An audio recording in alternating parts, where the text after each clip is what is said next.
देखो, आप में से कुछ एक लोग कंफ्यूज हैं कि ये अभी वीडियो सीरीज़ का क्या हिसाब किताब चल रहा है। देखो, बहुत सिंपल है। आप लोग रिक्वेस्ट भी कर रहे हैं कमेंट्स में कि सर प्लेलिस्ट बना दो, प्लेलिस्ट बना दो। प्लेलिस्ट बनी हुई है, आप चैनल खोलो, प्लेलिस्ट में जाओ, वहाँ पर विद्युत की नाम से, यहाँ आप ये देखिए कक्षा 10 के लिए जो चैप्टर है विद्युत धारा वाला, उसको विद्युत की नाम से प्लेलिस्ट बना रखी है, इससे दिखेगी आपको। फिर उसमें क्या है, मैंने आपको टॉपिक्स तो सारे करवा रखे हैं, है ना। ओम का नियम, विद्युत धारा विभवांतर, प्रतिरोध उनका संयोजन, प्रतिरोधकता, या विद्युत धारा का तापीय प्रभाव। तो ये टॉपिक्स तो बहुत ही डिटेल में किए हुए हैं। क्या नहीं किया हुआ था? Question answers. अपनी फिजिक्स पूरी की हुई है, सिर्फ क्वेश्चन आंसर्स नहीं थे, तो मैं जो जो टॉपिक्स के क्वेश्चन आंसर्स बचे हुए थे बस उनको अभी करके पूरा कर रहा हूँ। और 1 से 2 दिन में, और परसों तक लगभग, मतलब नेक्स्ट जो 2 वीडियोस आपको मिलेंगे उनमें ये सारे क्वेश्चंस हो जाएंगे। तो क्वेश्चंस तो ये भी करने ही हैं आपको। फिर उसके बाद जो है मैं बायोलॉजी का लेक्चर लेने वाला हूँ, जो चैप्टर 6 है उसको कंटिन्यू करने वाले हैं। अब आप में से बहुतों की केमिस्ट्री की भी रिक्वेस्ट है कि 2-3 चैप्टर जो हैं। अब देखो, केमिस्ट्री में 2 ही चैप्टर बचे हुए हैं, लेकिन बायोलॉजी में देखा जाए तो अपने 3 चैप्टर बचे हुए हैं और पीछे वाले चैप्टर्स भी हैं। तो थोड़ा बराबर चले, बैलेंस होकर चले, और मैं एक टाइम पर तो एक ही चैप्टर को कवर कर सकता हूँ। तो पहले बायो ले रहे हैं, इसके बाद में फिर हम लोग जो है केमिस्ट्री को भी करेंगे। करना तो है ही, फिजिक्स पूरी हो जाएगी, फिर बायो और केमिस्ट्री है। तो आ जाओ, आज का अपना कार्यक्रम शुरू करते हैं। बुक है मेरे पास में, और बुक में आज का जो क्वेश्चन है पहला हमारे पास में, वो है पेज नंबर 240 पर इनटेक्स्ट क्वेश्चन। क्वेश्चन बहुत अच्छा है। देखो, क्वेश्चन में ना 2 पार्ट्स दे रखे हैं, और मैं पढ़ के भी बताऊंगा ये क्या क्वेश्चन आपको। क्वेश्चन में पहले पार्ट में हमें है ना 2 प्रतिरोध दे रखे हैं। क्या क्या? एक तो है 1 ओम, तथा दूसरा है हमारे पास में 10 की घात 6 ओम। और इसी क्वेश्चन का एक और सेकंड पार्ट दे रखा है अपने को बी, और उसमें हमें 3 प्रतिरोध दे रखे हैं। 1 ओम, फिर दूसरा दे रखा है 10 की घात 3 ओम, तथा तीसरा वापस से दे रखा है हमें 10 की घात 6 ओम। ये क्वेश्चन दे रखा है। अब क्वेश्चन आगे कह रहा है हमें कि प्रतिरोध पार्श्व क्रम में संयोजित किए जाते हैं, तो इनके तुल्य प्रतिरोध के संबंध में आप क्या कहेंगे। कह रहा है भाई, इनको पार्श्व क्रम में हम जोड़ रहे हैं, इसको अलग जोड़ेंगे। मतलब कैसे? जैसे मान लो ये यूं जोड़ा आपने, तो ये 1 ओम है, और सेम यहाँ इसको जोड़ा तो ये है आपका 10 की घात 6 ओम। सेम इधर आपको 3 प्रतिरोध जोड़ने वाले। तो अब कह रहा है तुल्य प्रतिरोध के संदर्भ में आपका क्या कहना है। क्वेश्चन को ध्यान से समझना है। ये हमें ये नहीं कह रहा है कि तुल्य प्रतिरोध कैलकुलेट करके बताओ या तुल्य प्रतिरोध की गणना करो, ऐसा कतई नहीं कह रहा है। ये बस कह रहा है कि मतलब कुछ एक आइडिया लगाओ। क्यों? क्योंकि अगर आप मान लो करने बैठते हो इस क्वेश्चन को, तो कितनी अजीब कैलकुलेशन में फंस जाओगे। 10 की घात 3, 10 की घात 6, फिर पार्श्व क्रम में है तो 1/10 की घात 3 प्लस 1/10 की घात 6, उलझन वाला काम हो जाएगा। तो यहाँ पर एक ही लॉजिक काम करेगा, और वो लॉजिक क्या है कि जब हम प्रतिरोधों को पार्श्व क्रम में जोड़ते हैं, तो जो तुल्य प्रतिरोध का मान होता है ना, वो इन प्रतिरोधों के सबसे छोटे प्रतिरोध से भी कम होता है। मतलब जैसे इसका जो तुल्य प्रतिरोध का मान आएगा ना, क्या आरपी कह रहे हैं हम यहाँ पे, पैरेलल में है ना, क्योंकि ये तो आरपी का जो मान है वो इस केस में छोटा होगा 1 ओम से। बस इतनी सी बात कहनी है अपने को, छोटा ही होगा वो। और सेम यहां पर भी क्या होगा कि तुल्य प्रतिरोध जो है वो छोटा होगा 1 ओम से। ये बात हमें इसको कहनी है बस। और साथ में आप चाहो तो ये बात लिख सकते हो कि जब हम प्रतिरोधों को पार्श्व क्रम में जोड़ते हैं तो तुल्य प्रतिरोध का मान अलग अलग प्रतिरोधों में विद्यमान सबसे छोटे प्रतिरोध के मान से भी कम होता है। बस ये बात। और श्रेणी क्रम में उल्टा होता है। तुल्य प्रतिरोध का मान, जो सबसे बड़ा प्रतिरोध अगर अकेला मौजूद है, विद्यमान है, जिनको हमने जोड़ा है, तो उसमें उसका मान सबसे बड़ा होता है। मैं आपको एक चीज एग्जाम्पल से बताता हूँ। जैसे मान लो ये तो नहीं, मैं एक प्रैक्टिकल एग्जाम्पल ले रहा हूँ, और ऐसे नंबर्स ले लूंगा तो आप कंपेयर भी कर पाओगे। जैसे मान लो अपने पास एक केस में है 20 ओम, 60 ओम, ठीक है, और लेटस से हमारे पास में है 2 ओम। तो इन्हीं को ही एक बार हमें जोड़ना है श्रेणी क्रम में, और एक बार इन्हीं को हमें जोड़ना है पार्श्व क्रम में। तो क्या क्या रहेंगे मान, तो मान लो ए ये वाला पोर्शन है और जो बी क्वेश्चन है वो ये है। तो श्रेणी क्रम में तो आप सीधा ही देख लोगे, आर एस जो होगा हमारा 20 + 60 + 2 के बराबर आ जाएगा, और वो कितना हो जाएगा यहाँ पे 82 ओम आंसर। यहां क्या होगा, आप लिखोगे 1/RP जो है आपका वो होगा 1/20 + 1/60 + 1/2। एलसीएम 1/60 ले लोगे आप, मतलब सॉरी 60 एलसीएम आ जाएगा हमारे पास में। यहां 3 बचेगा, यहां 1 बचेगा और यहां पे 30 बचेगा। जोड़ोगे इसको आप तो आपको मिलेगा यहां पे 34 / 60, और इसको अगर आप व्युत्क्रम निकालोगे तो ये आपको मिलेगा 60 / 34। और 60 डिवाइडेड बाय अगर 34 को मैं अगर आपको सॉल्व ना भी करके दिखाऊं, आप खाली ये समझो, देखो 30 का डबल होता है 60, लेकिन नीचे डबल से बड़ा, मतलब आधे से थोड़ा बड़ा नंबर 34 है। ये जो नंबर है ना ये 2 से छोटा है, मैं आपको ये कहना चाह रहा हूं। देखो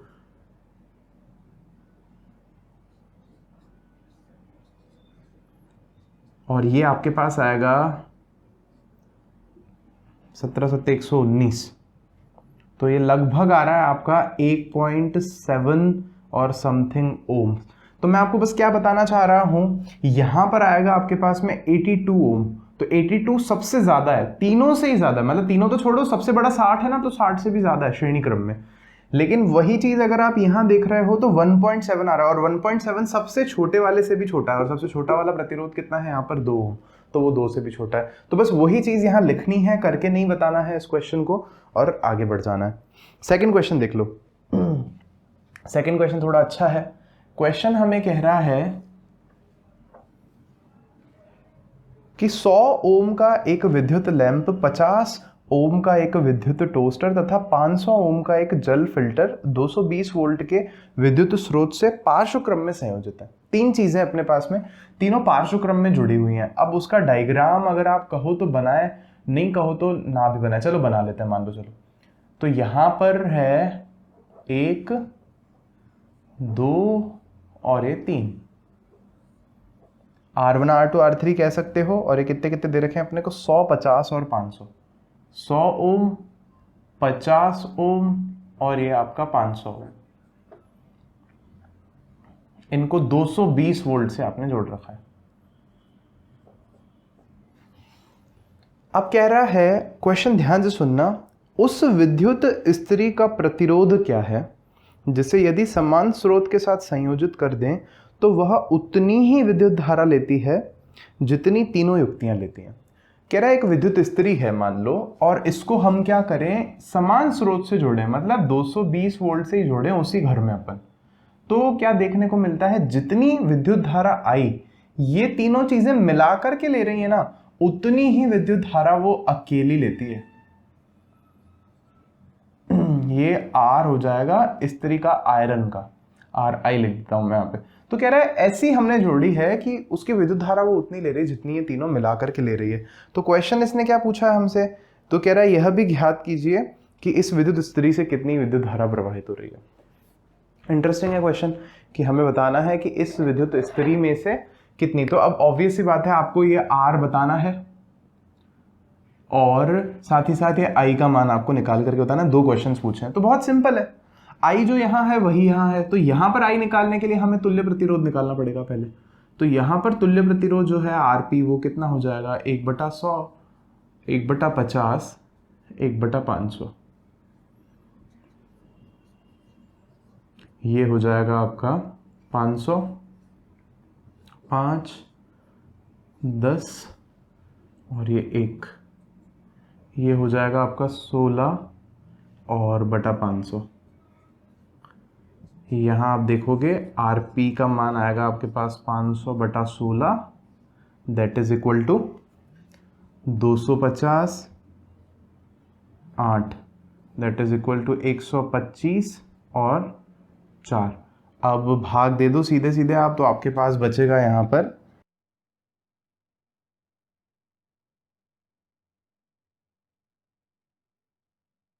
और ये आ जाएगा आपका इतना ओम्स। तो ये आ गया आपके पास तुल्य प्रतिरोध का मान 31.25। अब बस आपको क्या करना है यहाँ पर, ये तुल्य प्रतिरोध अगर इसका है तो यही प्रतिरोध हम कह देंगे कि इस विद्युत स्त्री का भी है। तो अब हमें बस बताना क्या है, विद्युत धारा का मान कितना है, आई कितना है। तो अब अगर आपके पास मान लो V भी दे रखा है और R भी दे रखा है तो आप I निकाल सकते हो आसानी से। तो I निकालने के लिए तो बस आप ओम का नियम लगाओगे यहाँ पर और आप बोलोगे ओम के नियम से I बराबर V बटा R होता है, और वो V जो है आप यहाँ लिखोगे 220, और R का मान जो है यही लिख दो, ये वाला, या ये लिख दो, कुछ भी लिख दो। मान लो ये लिख देते हैं अपन, कितना है 500/16। तो क्या मिलेगा अपने को 500/16, तो वो 16 ऊपर चला जाएगा। क्या देखोगे 11, और यहाँ पे कितना आ रहा है 25, ठीक है। 11 × 16 डिवाइडेड बाय 25, तो 11 × 16 अगर आप करोगे तो आएगा आपके पास 6, 11 और 6 17 डिवाइडेड बाय 25। तो ये देखो जा रहा है सीधे सीधे, ये 25 हिंग तो 150 होता है, 25 सत्ते 175 है ना, तो 7 पॉइंट। तो यहाँ पे 1 बचा, 0 लगेगा, कुछ नहीं होगा, एक और लगेगा, फिर 4 आएगा हमारे पास में, और ये हो जाएगा आपके पास I है एम्पियर्स। तो ये हमारी विद्युत धारा आ गई यहाँ पर। तो इतनी विद्युत धारा जो है वो विद्युत स्त्री में से जा रही है होकर के, और इतनी ही विद्युत धारा कुल जो है तीनों में से होकर के जा रही है। बहुत सिंपल क्वेश्चन था, देखोगे थोड़ा सा 1-2 बार करोगे समझ में आ जाएगा, ऐसा कुछ खास डाउट नहीं होना चाहिए। देखो अब हमें यहाँ क्वेश्चन दे रखा है, बहुत सिंपल क्वेश्चन है, श्रेणी क्रम में संयोजित करने के स्थान पर वैद्युत युक्तियों को पार्श्व क्रम में संयोजित करने के क्या लाभ है।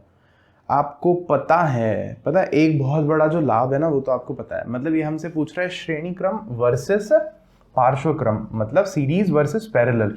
सीरीज में जोड़ने का क्या नुकसान है और पैरेलल में युक्तियों को जोड़ने का क्या फायदा है, ये बताना है अपने को। तो देखो एक सबसे जो बेसिक लॉजिक है हमें पता है, पुराने ज़माने में तो क्या अब भी, मतलब जो जैसे शादी वादियों के मंडप सस्ते थे पहले थोड़े, वो क्या होते थे येलो कलर के नहीं, वो बल्ब की लड़ियां लटका देते थे पूरी की पूरी। तो उसमें क्या एक नुकसान होता था बहुत बड़ा, अगर मान लो एक बल्ब फ्यूज हो जाए तो वो सारे ही जो बल्ब होते हैं ना वो सारे के सारे काम करना बंद कर देते हैं, सब बंद हो जाता है। तो ये बहुत बड़ा नुकसान है। इसीलिए हम क्या करते हैं आजकल, हर एक कनेक्शन को हम लोग पार्श्व क्रम में करते हैं, ना कि श्रेणी क्रम में।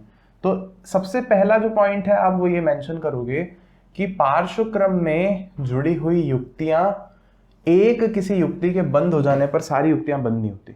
मतलब जैसे अपने घर पे मान लो पंखा है या ये कुछ भी है, जैसे घड़ी है या कंप्यूटर है, तो ये सारी चीजें है ना कैसे जुड़ी हुई हैं, बाहर सोर्स से जो तार आ रही है उससे ये पार्श्व क्रम में जुड़े हुए हैं।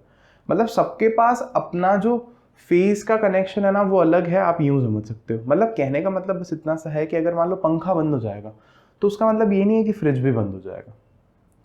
लेकिन अगर सारे एक ही सीरीज में जुड़े हुए होंगे, श्रेणी क्रम में जुड़े हुए होंगे, तो उससे क्या नुकसान होगा कि एक बंद तो सारे बंद। एक खराब भी अगर हो जाता है, मान लो पंखे के अंदर कुछ मान लो खराबी हो जाए, करंट आगे नहीं जाए, तो बाकी सब बंद हो जाएगा। तो पहला आप क्या बोलोगे,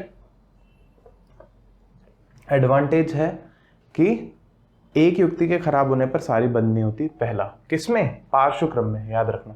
दूसरा एडवांटेज आप बोलोगे कि प्रत्येक युक्ति को अपनी आवश्यकता के अनुसार धारा मिलती है। धारा जो है आवश्यकता अनुसार मिलती है प्रत्येक युक्ति को।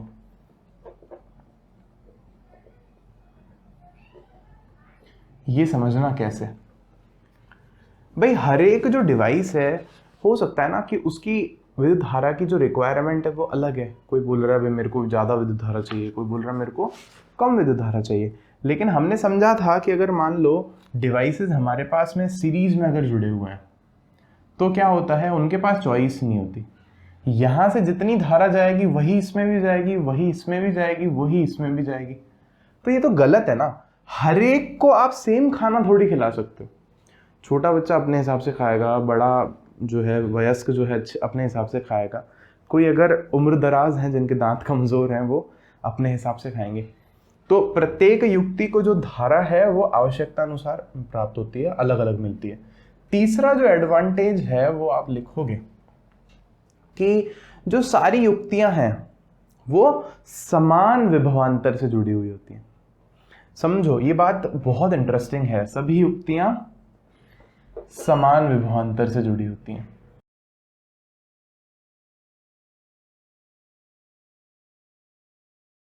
ये चीज आप ऐसे समझो, मैंने काफी बार आपको बताई है। जैसे मान लो कि आप सेल ले रहे हो, इसको ऐसे ही समझो।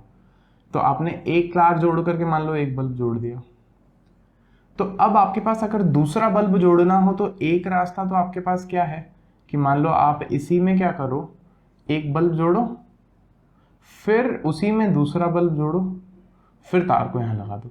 लेकिन यही तो नुकसान है, क्या होगा कि करंट सेम जाएगी और विभवांतर तो जो है वो अलग अलग हो जाएगा। इसके लिए V अलग हो जाएगा, V1 मान लो, इसके लिए V अलग हो जाएगा, V2 मान लो, तो जो है मजा नहीं आएगा। लेकिन वही चीज अगर हमने क्या की होती, ऐसे ना करके हमने क्या किया होता, इस तरह से कनेक्शन बनाया होता कि मान लो एक बल्ब तो यूं ही लगा रहने दो, दूसरे को यहां लगा दो, तो इसको भी V पूरा मिलेगा, इसको भी V पूरा मिलेगा। सही बात है, दोनों को V पूरा मिलेगा और फिर V पूरा है, फिर वो अपने हिसाब से जो है धारा ले सकते हैं क्योंकि सर्किट ही अलग हो गया। समझ आई बात आपको? तो ये फायदा है, ये थर्ड वाला जो हमने लिखा है। ये क्वेश्चन एग्जाम में पूछते हैं, इसीलिए इतना डिटेल में बताया मैंने आपको। ऑब्जेक्टिव्स में भी ये क्वेश्चन पूछा जा सकता है। इसके बाद हमें क्वेश्चन बहुत इंटरेस्टिंग दे रखा है, फोर्थ क्वेश्चन देखना। क्वेश्चन दे रखा है 2 ओम 3 ओम तथा 6 ओम के 3 प्रतिरोधकों को किस प्रकार संयोजित करेंगे। हमें क्वेश्चन नंबर 4 है बुक में, पेज नंबर ये जो भी है इंडेक्स क्वेश्चन पेज नंबर 240 पर हमें 3 प्रतिरोध दे रखे हैं, 2 ओम 3 ओम और हमें दे रखा है 6 ओम। कह रहा है इनको आप किस तरह जोड़ोगे कि संयोजन का जो कुल प्रतिरोध है वो एक केस में तो आपको 4 ओम मिले, एक केस में वो आपको 4 ओम मिले और दूसरे केस में वो आपको केवल और केवल 1 ओम मिले। तो देखना समझना, ये थोड़ा इंटरेस्टिंग क्वेश्चन है। हमने 2 सीखे हैं तरीके जोड़ने के। अगर मान लो हम इन तीनों को ही श्रेणी क्रम में जोड़ दें तो श्रेणी में क्या होगा, सम मिल जाएगा इनका और 6 से भी बड़ा हमें प्रतिरोध मिलेगा। तो RS जो है वो यहाँ पर हमारा हो जाएगा 3 और 2 6, 3 और 2 5 और 6 11, तो 11 ओम मिल रहा है। तो ये तो 11 नहीं बोल रहा दोनों ही बातों में। अब आप ऐसे मत सोचना नहीं नहीं सर इसने गलत लिख दिया होगा, एक थोड़ी होगा, ऐसे ऐसे नहीं होता। एक दूसरा हमने जो सीखा है वो है पार्श्वक्रम। तो पार्श्वक्रम में जोड़ के देख लेते हैं अपन। तो पार्श्वक्रम में जो कुल प्रतिरोध है 1/RP जो है वो होगा अपना 1/2 plus 1/3 plus 1/6 which will give us LCM लोगे 6 2 3 प्लस 3 2 प्लस 1। ये 2 3 3 2 वो मन में कैलकुलेशन है, आप भटकना मत। 3 और 2 5 और 1 6 और 6, ये तो हो गया काम, ये तो 1 मिल गया हमें। तो RP हमें इस केस में कितना मिल गया है, RP जो है हमें मिल गया है 1 ओम। तो ये सेकंड वाला क्वेश्चन तो हो गया, मतलब अपने आप ये जो B वाला था ना ये B पार्ट ही हुआ है। और ये ना आप थोड़ा लॉजिक यहाँ भी लगा सकते थे कि 1 ओम तो पार्श्वक्रम में ही आ सकता है। क्यों? क्योंकि पार्श्व में सबसे छोटे से भी कम आएगा, तो 2 से भी छोटा आना चाहिए प्रतिरोध और ये 2 से भी छोटा है। लेकिन अभी भी मैं आपको ये कह रहा हूं कि ये A वाले का क्या करें, 4 ओम कैसे लेकर आए। तो ये वाला करके देखते हैं अपन। देखो ये कैसे होगा कि हम क्या कर सकते हैं, मिक्स कर सकते हैं ना। मैंने आपको बोला था एक तो होता है श्रेणी, एक होता है पार्श्वक्रम, और तीसरा जो हमें पढ़ना है वो है मिक्स, मतलब इन दोनों को मिक्स करके देखें अगर अपन। तो ये यूं भी तो हो सकता है कि मान लो 2 ओम ऐसे हो और जो बाकी दोनों हो वो पार्श्वक्रम में जुड़े हुए हैं इस तरह से। मतलब ये मान लो 3 ओम हो और ये वाला मान लो 6 ओम, या कुछ और उलट पुलट भी हो सकता है 6 और 2 साथ में हो, 3 अलग से हो। ऐसे 2-3 कॉम्बिनेशन बन सकता है। तो पहले हम एक बार इस वाले से कर रहे हैं, आंसर आ जाता है तो ठीक है, नहीं तो फिर कॉम्बिनेशन चेंज करके देखेंगे। तो यहाँ पे हम देखेंगे कि RP जो है ये पैरेलल वाला डैश, इसको डैश मान लेते हैं चलो अपन, R डैश। तो 1/R डैश कितना है 1/3 प्लस 1/6। तो यहाँ क्या देखने को मिलेगा अपने को 1/R डैश 6 2 + 1, तो ये क्या मिला अपने को 3/6, और ये मिलेगा आपको 1/2, और रेसिप्रोकल जब आप करोगे तो r' आपको मिलेगा 2। क्यों? अब r' 2 मिल गया, तो ये जो सर्किट है, ये सर्किट अपने आप देखना किस में कन्वर्ट हो गया। ये सर्किट इस तरह का बन गया है। ये सर्किट, ये एक प्रतिरोध और ये दूसरा प्रतिरोध, मतलब इन दोनों से तो अब आपने एक ही बना दिया, और ये एक प्रतिरोध यहाँ आ गया। तो अब देखो क्या हुआ, ये वाला आपके पास है 2 और ये वाला ऑलरेडी 2 था, तो अब इन दोनों को तो श्रेणी में ही जोड़ोगे आप, डबल डैश मान लो। तो 2 और 2 जब आप करोगे तो आपको क्या आंसर मिलेगा, 4 ओम्स, और ये आपका आ जाएगा उत्तर, कौन सा, ए वाला। अब देखो एग्जाम में क्या हो सकता है, थोड़ा और झोल हो सकता है। जैसे मान लो 2 यहाँ होता, 6 यहाँ होता, तो वो वाला कॉम्बिनेशन भी फिर ट्राई करके देखना पड़ेगा अपने को। अभी तो मान लो इससे हमारा काम हो गया, लेकिन अगर नहीं होता तो हमें क्या दूसरा कॉम्बिनेशन जो है वो भी ट्राई करके देखना पड़ता। अब मैं मान के चल रहा हूं कि आप लोग है ना ये लिख लेते हो, तो मैं इसको फटाफट से मिटा करके और अगले क्वेश्चन की तरफ बढ़ पाए अपन। अब यहां देखो, यहां पर अगला एक और सेम क्वेश्चन दे रखा है अपने को, सेम। वैसे तो मैं चाहता हूं कि आप ही करो, और आप ही कर भी रहे होगे, मुझे पूरी उम्मीद है। देखो क्वेश्चन नंबर 5 जो है वो हमें कह रहा है 4 ओम, 8 ओम, 12 ओम और 24 ओम। 4 ओम, 8 ओम, 12 ओम व 24 ओम। 4 कुंडलियों को किस प्रकार संयोजित करें कि संयोजन से अधिकतम और निम्नतम प्रतिरोध प्राप्त हो सके। कह रहा है इनको एक तो आप ऐसे बता दो कि मैक्सिमम मिले हमें प्रतिरोध। तो देखो लॉजिक क्या है, मैक्सिमम अगर आपको चाहिए तो आप कैसे जोड़ दोगे, सबको श्रेणी क्रम में जोड़ दोगे। तो उसमें सीधे ही आपके पास RS हो जाएगा 4 + 8 + 12 + 24। कितना आएगा, 12 और 12 24 और 24, 24 और 24 आपका हो जाएगा 48। Got it, 48 ohms. तो ये तो हो गया मैक्सिमम। अब एक में हमें कह रहा है न्यूनतम मिले, तो न्यूनतम के लिए भी हमें पता है हम क्या करेंगे, इसको पार्श्व क्रम में जोड़ देंगे। अब पार्श्व क्रम में आप पता नहीं क्यों गलती करते हो सॉल्व करने में। 12 और ये 24, तो देखो 24 3 2 और ये है आपके पास 1। बस जल्दबाजी नहीं, मान लो यहां मैं एक नंबर गलत लिख दूं तो सारा का बाड़ा हो जाएगा। 9 और है हमारे पास में 10 और 2 12 और ये 24 और ये है आपके पास 1/2, और ये चीज़ आपके पास फाइनली हो जाएगी RP = 2। तो 2 ओम उत्तर आएगा। अब ये थोड़ा आपको अगर अंदाज़ा लगाना हो कि साहब ये सही है कि नहीं, तो आप देखो कि इस क्वेश्चन में जो हमें प्रतिरोध दे रखे हैं ये सबसे छोटा है कि नहीं, 4 से भी छोटा है कि नहीं है, तो फिर सही है ये चीज़। Got it. अब एक बार आप ये लिख लो, तो मैं जल्दी से 5 सेकंड के लिए रोक रहा हूँ वीडियो को, फिर अपन जो विद्युत शक्ति वाले प्रश्न हैं वो देखने वाले हैं।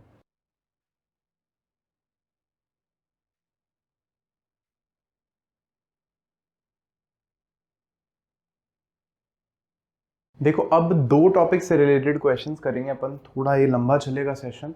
पहला है विद्युत धारा का तापीय प्रभाव जो है उससे रिलेटेड, और जो दूसरा है वो है विद्युत शक्ति से रिलेटेड। तो पहले मैं आपको थोड़ा सा एक बार फॉर्मूलाज जो हमें यहाँ काम आने वाले हैं उनका रिवीजन करा रहा हूँ, क्योंकि पहले तो वो इस सीरीज में वीडियोस में मौजूद है। तो अब सबसे पहले मैं आपको बता रहा हूँ कि हमने इस चैप्टर में एक फॉर्मूला पढ़ा था जो कि है I = Q/T विद्युत धारा। फिर हमने पढ़ा था V = IR, और फिर इसके बाद हमने R का एक फॉर्मूला पढ़ा था, R = ρL/A, और R के जो है संयोजन के हमने जो नियम सीखे थे। एक फॉर्मूला और इससे पहले हमने ओम के नियम से पहले पढ़ा था, और वो है हमारा V = W/Q। तो ये 3 फॉर्मूले अभी हमें काम में आएंगे। और एक पिछला फॉर्मूला, पिछला कहने का मेरा मतलब है 9th क्लास का फॉर्मूला, 9th में हमें NCERT में सिखाया गया था, और वो था शक्ति का फॉर्मूला, पावर का फॉर्मूला, जो कि है W/T। इनसे हमारी कथा यहाँ शुरू होगी। मैं बस जल्दी जल्दी में ही कर रहा हूँ ये चीज़।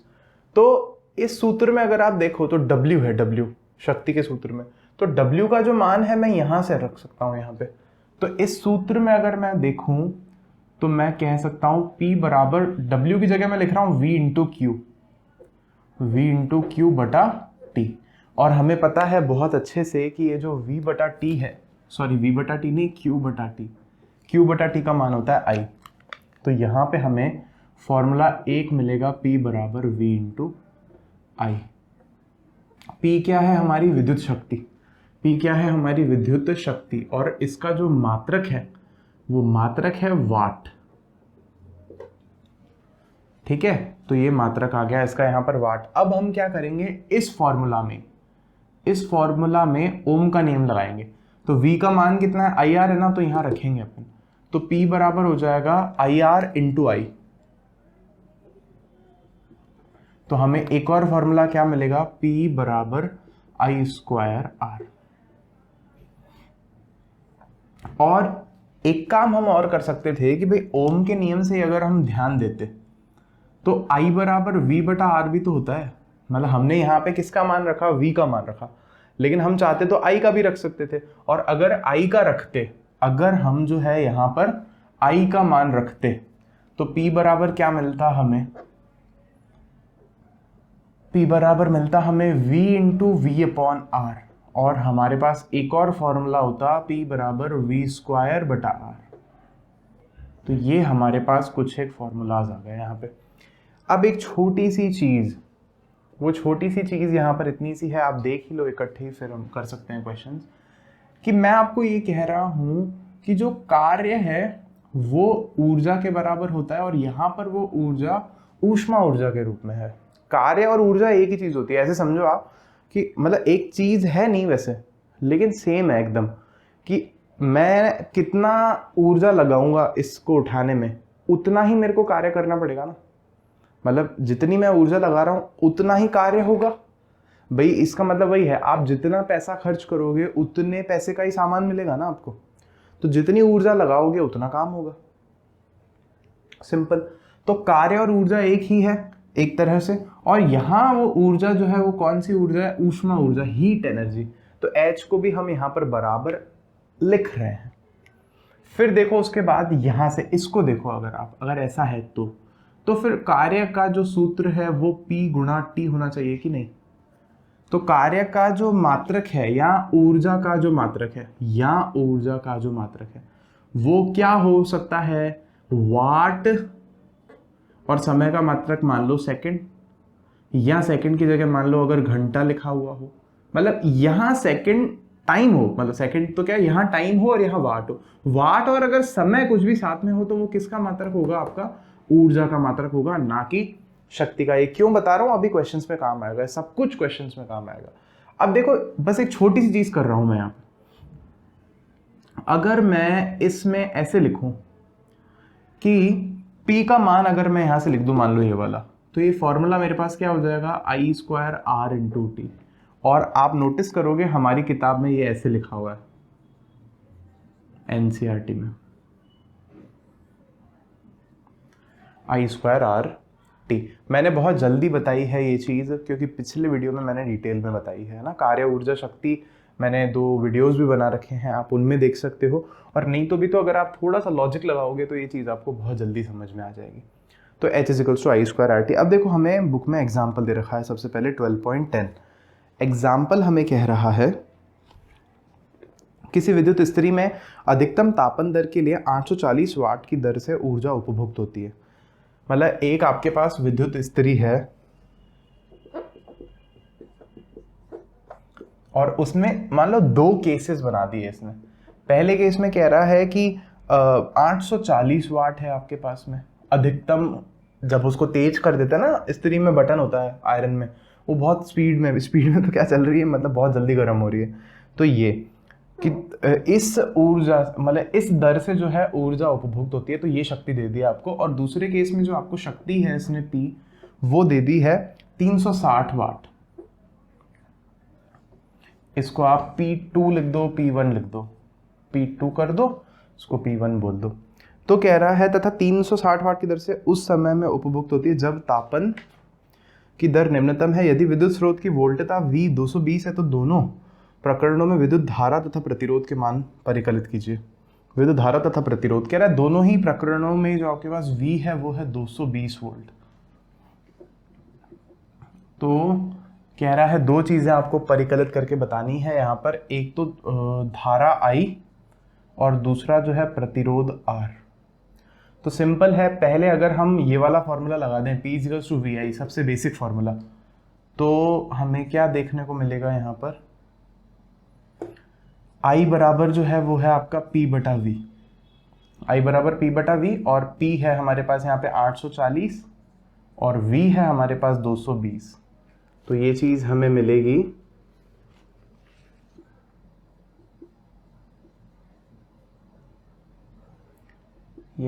अपने को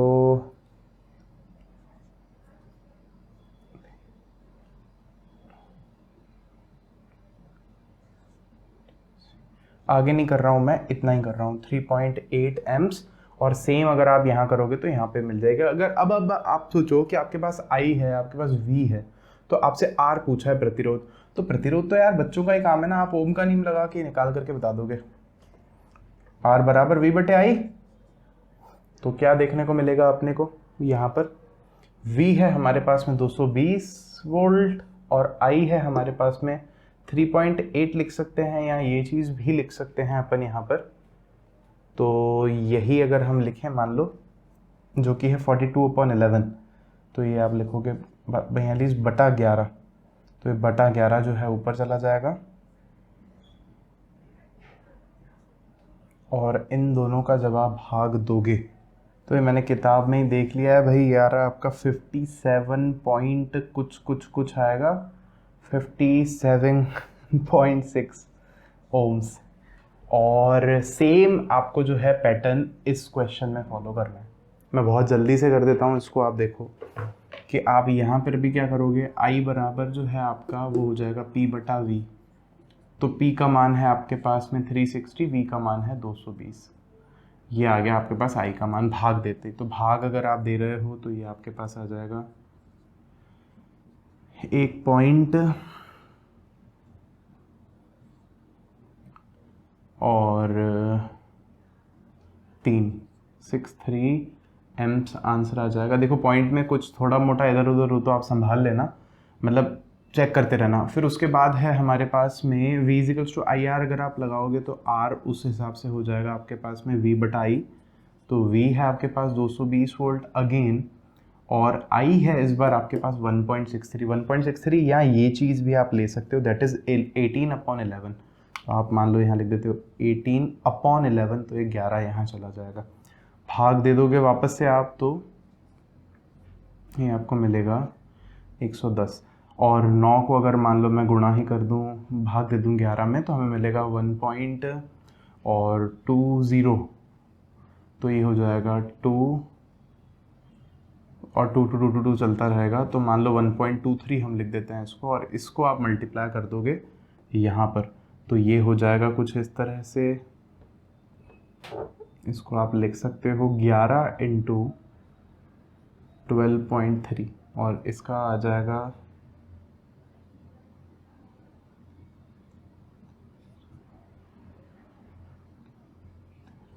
और ये आ जाएगा आपके पास 135.3 ओम्स आंसर। तो अब अगले क्वेश्चन पर हम चल रहे हैं जल्दी से ही। देखो थोड़ा सा आंसर के पॉइंट्स में है ना चेंज है बुक में और हमारे, तो मुझे उम्मीद है आप, जैसे यहाँ 1.63 है, इनका 1.64 है, 135.3, 134 आंसर है इनका। मैं आपको कह रहा हूँ देखो पॉइंट्स में इधर एका चल जाता है, आप ये अटक मत जाया करो। हम बड़ी क्लासेस में हैं, एग्जाम में आप भी इतना फास्ट अगर कैलकुलेशंस करोगे जल्दी तो ये चीज़ें होंगी, उसकी टेंशन मत लिया करो आप। फिर नेक्स्ट हम लोग क्वेश्चन दिख रहे हैं यहाँ पर 12.11 एग्जाम्पल ही है, और यहाँ पर हमें कहा है कि किसी 4 ओम प्रतिरोध से प्रति सेकंड 100 जूल ऊष्मा उत्पन्न हो रही है। क्या दे रखा है हमें, R दे रखा है 4 ओम, समय हमें दे रखा है प्रति सेकंड मतलब 1 सेकंड, और से 100 जूल ऊष्मा उत्पन्न हो रही है। ऊष्मा मतलब ई हमें दे रखा है 100 जूल। बहुत सिंपल है। प्रतिरोधक के सिरों पर विभवांतर ज्ञात कीजिए। हमें पूछा है प्रतिरोधक के सिरों पर विभवांतर हमें जो है ज्ञात करना है, V की वैल्यू। तो ठीक है, देखो V की वैल्यू हमसे पूछी है यहाँ पर। तो अब हमें दिमाग लगाना है कि हम इतने सारे फॉर्मूलाज में से कौन सा फॉर्मूला लगा सकते हैं। मतलब V की बात हो रही है तो ये P का फॉर्मूला लग सकता है यहाँ पे, है ना। लेकिन इस केस में हमारे पास में R तो है लेकिन P नहीं दे रखा, तो P निकाल सकते हैं क्या अपन यहाँ पे। तो P का फॉर्मूला है हमारे पास में W/T है मान लो। तो W हमें दे रखा है और T भी हमें दे रखा है, हमारा काम हो जाएगा। आप बोलोगे सर W कहाँ है? अरे W और E बराबर होते हैं। तो देखो सबसे पहले हम निकाल रहे हैं P क्या है, E/T लिख सकता हूँ मैं P को। तो E कितना है हमारे पास यहाँ पर 100 जूल, T कितना है 1 सेकेंड। तो देखो जूल पर सेकेंड जो है ना वो सॉल्व होकर के क्या हो जाता है, वाट हो जाता है। तो ये हो जाएगा 100 वाट। तो ये हमारे पास P आ गया। अब मान लो मैं P का फॉर्मूला लगा रहा हूँ। P का फॉर्मूला हम लगा रहे हैं ये वाला, P = V²/R। क्या है, P = V²/R। तो यहाँ से मेरे को क्या देखने को मिलेगा, V² जो है वो है P × R। और ये चीज़ देखो क्या है हमारे पास में, V² बराबर P का मान देखो कितना है, P का मान ये रहा 100 और R का मान है 4। तो ये हो जाएगा 100 × 4। 100 × 4 करोगे आएगा 400 आपके पास में। यहाँ लिख देता हूँ मैं, ये आ जाएगा आपके पास में V² बराबर 400। और आप नोटिस करोगे अगर तो V आएगा आपके पास √400। और √400 मतलब क्या, 20। ये आ गया आपके पास 20। अब V का मात्रक तो वोल्ट ही होगा, यही पूछा है इसने, उत्तर आ गया हमारा। देखो मैं आपको फिर बोल रहा हूँ, मैं 10th में था, मुझे किसी ने समझाया ही नहीं था इस तरह से होता है क्या, मतलब लॉजिक क्या है इसके पीछे वो नहीं बताए थे। लेकिन मैं आपको बहुत अच्छी अपॉर्चुनिटी दे रहा हूँ कि आप बहुत अच्छे से समझ के कर सकते हो इन क्वेश्चंस को। ठीक है, तो अब मैं इसको यहाँ से मिटा रहा हूँ और हम लोग बढ़ रहे हैं आगे। वैसे एक थ्योरेटिकल क्वेश्चन है, थ्योरेटिकल क्वेश्चन ये कह रहा है हमें इंटेक्स क्वेश्चन कि कोई विद्युत हीटर है और उसकी डोरी है, मतलब आप समझो हीटर है अपने घर पे और उसमें वो जो केबल होती है ना तांबे वाले वायर की, वो गर्म क्यों नहीं हो रही। मतलब दोनों में से विद्युत धारा तो जो है देखा जाए सेम जा रही है, मतलब विद्युत हीटर का जो अंदर जलने वाला अवयव है ना, उसमें से और वो जो बाहर तार है तांबे का उसमें से, दोनों में से विद्युत धारा जा रही है, वो तो समान है। तो फिर वो अंदर वाला तो इतना गर्म हो जाता है, बाहर वाला जो है तार जो है वो इतना गर्म क्यों नहीं होता है। तो देखो इसका उत्तर हम लोग ये देंगे, हम पहले भी बात कर चुके हैं वैसे तो इस पर, कि जो हमारा तांबे का तार है, जो बाहर की डोरी है विद्युत हीटर की, वो बनी हुई है एक बहुत अच्छी धातु से जिसकी प्रतिरोधकता बहुत कम है। प्रतिरोधकता कम है तो प्रतिरोध भी बहुत कम है। तो इसलिए जो है तापन का अगर नियम हम लगाएं, I²RT अगर वहाँ पर लगाएं तो वो इतना गर्म हमें नहीं होती है। लेकिन जो तंतु बना हुआ है उसका प्रतिरोध काफ़ी ज़्यादा होता है। और इस सूत्र से हमें पता है अगर प्रतिरोध ज़्यादा होगा तो उसमें बनने वाली जो ऊर्जा है या जो हीट एनर्जी है वो भी ज़्यादा होगी। बात ख़त्म। बस इतना से उसमें आपको समझाना है। हालांकि वो पूछेगा कि भी नहीं पूछेगा पता नहीं, बट देखो आप इतना बता देना। इसमें वर्ड लिखा है उत्तप्त क्यों हो जाता है। उत्तप्त मतलब वही गर्म क्यों हो जाता है, तो यही कारण आपको यहाँ पर समझाना है। अब उसके बाद है देखो हमारे पास यहाँ पर ये फॉर्मूला था,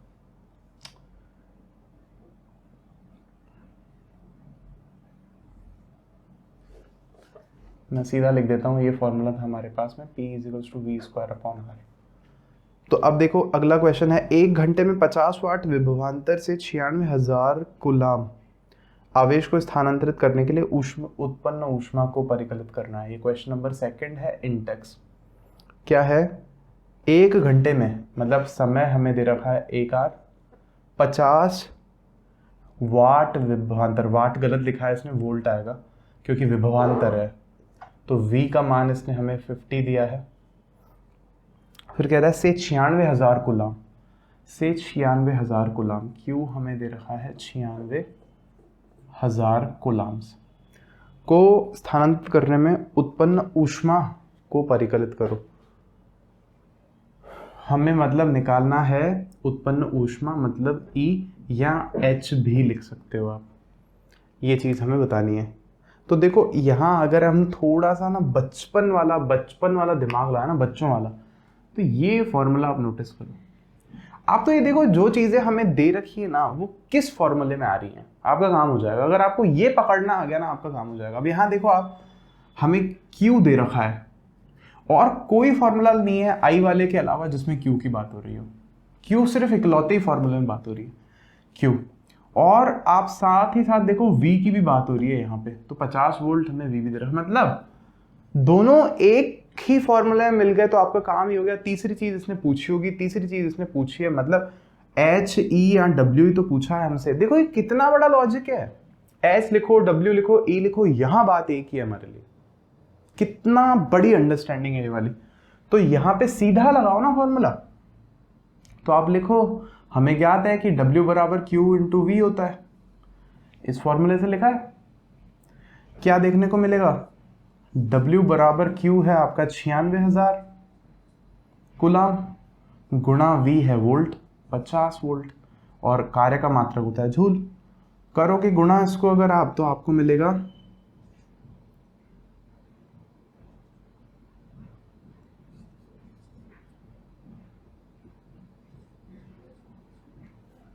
और इसको जूल में लिखोगे। अब अगर आप इसको और लिखना चाहो साइंटिफिक नोटेशन में, तो आप लिखोगे 4.8 10⁶ जूल्स। ये हो गया हमारा आंसर। अब आप सोचोगे कि सर इसने तो यहाँ पर हमें टाइम भी दे रखा था, फिर उसका क्या करें। तो देखो कभी कभी ऐसा होगा, हो सकता है ना, मतलब हो सकता है टाइम का भी दूसरे सूत्र से हम किसी और से घूम फिर करके चले जाए। या जरूरी नहीं है ना कि वो चीज़ हमारे काम आए। कोई अगर एक अलग से आपको दे दिया हो गया वैसे, या कुछ वैल्यू दे दी, तो आप तो फिर कंफ्यूज ही हो जाओगे। नहीं, ये कंफ्यूजन नहीं होना चाहिए। समझ रहे हो इस बात को। थर्ड देख लो यहीं पर क्वेश्चन। थर्ड क्वेश्चन हमें कह रहा है 20 ओम प्रतिरोध का की कोई विद्युत स्त्री 5 एम्पियर विद्युत धारा लेती है। क्या क्या दे रखा है अपने को यहाँ पर,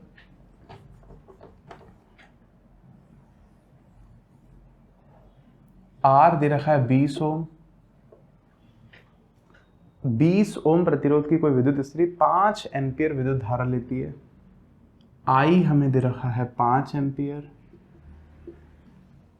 और 30 सेकंड में उत्पन्न ऊष्मा परिकलित कीजिए। समय हमें दे रखा है 30 सेकंड और क्या बताना है हमें, उत्पन्न ऊष्मा का परिकलन करना है। बहुत सिंपल है, ये हीट का फॉर्मूला, I दे रखा है, R दे रखा है, T दे रखा है, सीधा लगा दो, खत्म, हीट आ गई बाहर। H बराबर I square RT, I square करो 25, R लाओ R 20, T लाओ 30 सेकेंड, और मात्रा क्या है, जूल आ गया हमारा यहाँ पे। तो 25 इंटू 20 इंटू 30 करोगे आप, ये हो जाएगा 25 इंटू 600। इसको आप देखो 25 थिंक करोगे 150 आएगा आपके पास, 2 जीरोज लगा दिए यहाँ पे, और ये आ गया आपके पास H का मान। किसमें, जूल। मात्रक नहीं लिखोगे मार्क्स कट जाएंगे, मैं पहले बता रहा हूँ। ये उत्तर आ गया। अब ऐसे क्वेश्चन आते हैं 1 नंबर में, 2 नंबर में, कंपटीशन में भी आते हैं कि बोलेगा साहब वाट बता दो और क्या है। ठीक है, मैं हट रहा हूँ यहाँ से। अब सुनो 2-3 क्वेश्चन विद्युत शक्ति के और भी हैं जो सबसे इंटरेस्टिंग है, लेकिन अगर मैं अभी कराने बैठ जाऊँगा तो वीडियो बहुत लंबा हो जाएगा।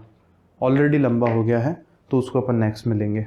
आप देख लो, फिर मिलते हैं और वीडियोज़ में। Thank you.